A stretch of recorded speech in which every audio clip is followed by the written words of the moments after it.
Good morning, I'm Cody Henriksen, and today we're going to be taking a look at how we can use AppInventor to do a nice little demo of using data structures and some of the stuff we can use to help us do better use of how we can actually store information inside AppInventor and do some cool stuff that we could possibly use for making, say, for example, an app for your Create task on the AP Computer Science Principles exam. So let's go ahead and take a look at this. As you can see right here, we have our quick little app. Let's do a quick little look at the app itself, then we'll go take a look at the code that goes along with it. As I click through the screens, you can see that I have a change happening. It's randomly selecting through an information of each of the different pictures. I only have a few in there just to get started. But as you can see, it changes the text attached to each of them. But I also have another feature where I do the long click on it. It changes the information on the button itself based on some other information, so we can figure out how that happens. So I click that again, change that. Go get me a nanometer, as Grace Hopper would say. So we have some quick little information right here. Let's go take a look at what's happening behind the scenes to make this app happen the way we just did. As you can see right here, we have our data structure demo app inside the AppInventor environment. We're in the designer screen right now, so we can see the components we're using for this. Over here in the components hierarchy, you can see we have the screen one, which is everybody has. We have our title label, a data image, a data label, and a change button. So we have some names on that. We have a couple pieces of information, some sounds and stuff we're using for a couple different parts of the app we'll be looking as we go through that. On the screen one, the only property I really have right here is I've set the alignment set to be horizontal, so it has it all horizontally aligned inside that. And I changed the text for it, so instead of just saying screen one, down here in the title it has AppInventor Data Demo. So we can see that available right there. So that's just a quick little change we've made to make that happen. Let's go ahead and take a look at the blocks that we're using so we can see how that happens. The next thing we have is we want to take a look here in the blocks section. So as you can see, I've got some collapsed blocks in this area, and the first thing I want to take your attention to is I have first a global variable called current index, and I initialized it to 0. We're working with a couple different data structures over here. Inside AppInventor, we have two data structures that we can work with easily. We have the lists and the dictionary data types. If you click on each of these inside the built-in section, you can see that they all have a section of blocks they can work with directly on them, lists and dictionaries both. And so those are the two data structures that we have built into AppInventor we can easily use and manipulate to store and collect and work with information inside an app.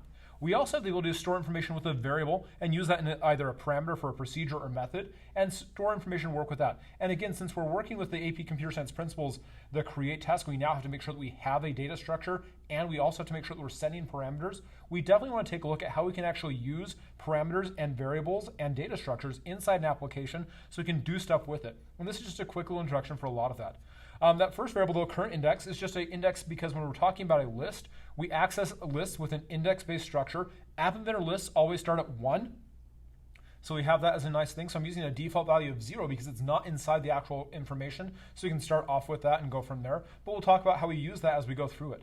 We have a list of titles right here where I have the pride flag, Katherine Johnson, Alan Turing, hashtag Black Lives Matter, and Grace Hopper, because those are the titles are going to be going through and worked with inside our project, going to the title section or the title label that we have listed right here in screen one. So we'll go ahead and collapse that out because we don't have to worry about that right now. We have our topic list. And inside our topic list, this is the information that talks about some of the information we're looking at. So we have LGBTQIA, addressing racism in tech, make the future better, fight racism now, and never accept the way things have always been done. And these different topics relate directly to the pictures we're working with and the topics we're working with inside this project. And again, one of the things we have to make sure we talk about when we're looking at computer science is that inside computer science, we have an ethical obligation to make sure that we're being involved in as a force for good. We don't want to have a technology used in inappropriate ways. And so I'm using this as a way to actually address some of those concepts right here inside this little demo video to talk about those concepts as well. Our last list that we have right here is the picture list, and this is just the file names that we have for all the pictures we're using inside the actual structure. Notice that when I'm talking about pictures that I've used inside the project, it's the same thing we have right here. So if I go over to blm.png, I can preview it and pull it up, and there's the preview of Black Lives Matter. I can close that down so I can see the information. The file name itself needs to be specified with both the name of the file as well as its extension. And the two different types we can use when we're talking about pictures are JPEGs and PNGs. So those are the two I'm using for this project. And again, you'll notice that the list right here, the order itself matches the same order as the titles, where the pride flag, matching for rainbow, Katherine Johnson, Turing, Alan Turing, BLM, hashtag Black Lives Matter, and Topper. So they have a list of the information, so the files themselves match directly on the titles as well. And that's great. The last one we have, though, is our global topic dictionary. The dictionary is a little bit different. Again, it's a global variable, so we can access it anywhere inside this screen. It only exists globally to the screen itself, so it'd be like a data member inside a Java or a Swift project. But we'll talk more about that another time. But notice inside our global dictionary that the dictionary itself does not match the same order. So on this one, we have a key value pair for CatherineJohnson.jpg and a value our path to the moon, a key of BLM.png with a value of our always time to fight racism, a key of GraceHopper.jpg with a value of go get me a nanometer, and a key of Rainbow.jpg with a value to represent equality and love, and another key, Turing.png, with a value to ask questions. And so these key value pairs are not in the same order as we saw inside the picture list, but when I go through and actually look at the app, again, the text and the pictures matter in that information, and I do the long click on here, it gets me the appropriate picture and the appropriate text for that. So we have the path to the moon for Katherine Johnson, so it matches appropriately. So we can see how those directly match to it, even though they're not in the same order. So let's go take a look to see how that happens and what we're doing behind the scenes when we do that. The first one happens here inside the change button.click. So our first thing we're looking at is when change button.click, we're going to set the global current index to be a random integer from 1 up to the length of the list, passing it that title global topic list, the one that we have right here, so that list right there. That's what we're working with to start off with that. So it's from 1 up to an inclusive on topic list.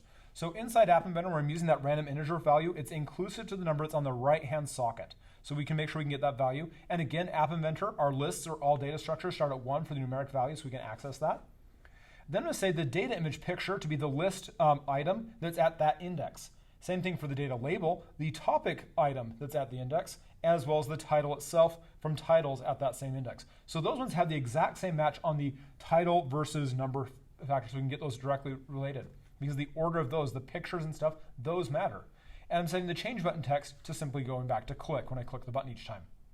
However, when I'm looking at the other one, so this one just uses that same linear approach that randomly gets one item out of that. It doesn't matter which one it had left, but it'll just go through one at a time, boom, boom, boom, boom, boom. I can make this go through and only do it in order and work the same, but random works just as fine.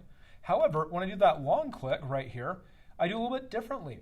When I use the long click, I'm going to set the change button text to get the value for the key that's in that picture. What picture? Oh, but as a picture, when I go over here to the data image picture, what that grabs for me right here on this, grabs out the value inside picture list, this string value that represents the name of the picture. And so I'm grabbing that picture value from the data image. I grab that string that's inside that, and I look inside the dictionary saying, hey, what's the value that's stored with that key? And when I get that key, when I find it, I replace it inside the change button's text value so I can update that. If it couldn't find something, it would replace it with not found. So again, let's go take a look at that actual app event in action so we can see how that works. So again, I click each time, it simply changes the picture and the text randomly. So sometimes there's repeats. When I click and hold on Grace Hopper, one of her favorite quotes, go get me a nanometer. Wonderful thing. Same thing if I go to Alan Turing, I click on that and I ask questions. We question what's happening inside of reality.